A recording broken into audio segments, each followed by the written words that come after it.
Okay, so I hope you liked that video. I know I had a fun time shooting it, especially that chipmunk, especially that rock that I was sitting on. It was a really good trip. It was my second time back to Pictured Rocks in the past few months or something like that. The hike is full of some amazing views. I only did a 10-mile loop of it on some off trails from a trailhead, then the lakeshore, and then back to my car. The Pictured Rocks National Lakeshore is 42 miles long, and this was only like 6 miles of the lakeshore that I did. On this trip, I used the AllTrails app. I've known about AllTrails for years, but I tried it like 5 or 6 years ago, and it just wasn't very good, but it's gotten really good this time. I tried it back in May when I was in northern New Mexico and I needed ideas for day hikes. I remember seeing it from Craig Adams. He's been using it and I thought, AllTrails, why is he using that? And I checked it out. It's really good for finding unique hikes in terms of like if you want a loop or you want a short trip or you want a super long trip. So let's go back to the hike I did.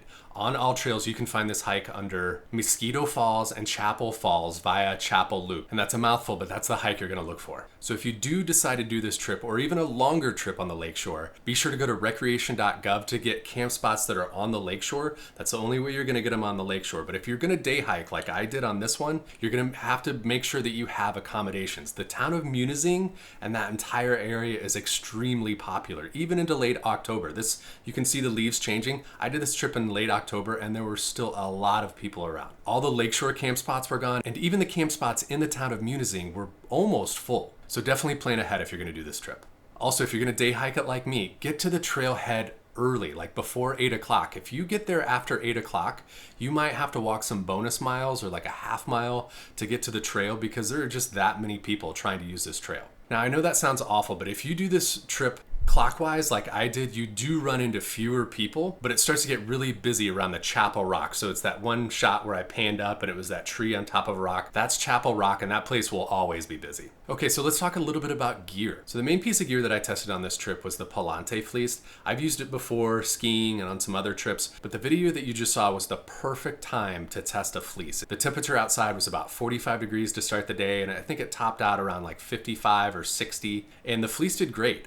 The good thing about the Palante fleece is that you can put it on when it's 45 or 50 degrees and it's not gonna make you too warm. So imagine if you're cold and you put on a fleece and it makes you too hot. Well, that's the first thing that fleece has to do is not make you too hot if you put it on. The good thing about the Palante fleece is that it is a gridded fleece, but the blocks aren't too far apart from each other, so it's not as sensitive in the wind. I'll save all my full comments on fleeces for a big video that's coming up in probably another year and a half about the 13 to 15 fleeces that I've tested in the past 6 years. I have a lot of strong opinions on what makes a good fleece, when you should wear fleeces, what fleeces you should get.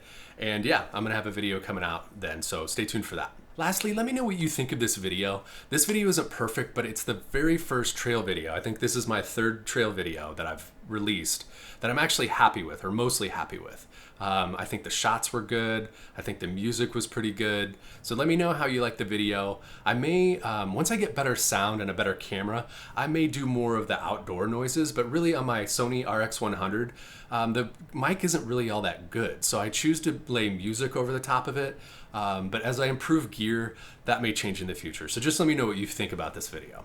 If you like this style of video, don't forget to check out Craig Adams. This style of video is really directly taken from Craig Adams. And I tried videos in the past and I hated taking trail videos because it was way too much talking and that just annoyed me. I didn't understand that you could make a video that people would like until I saw Craig Adams' videos.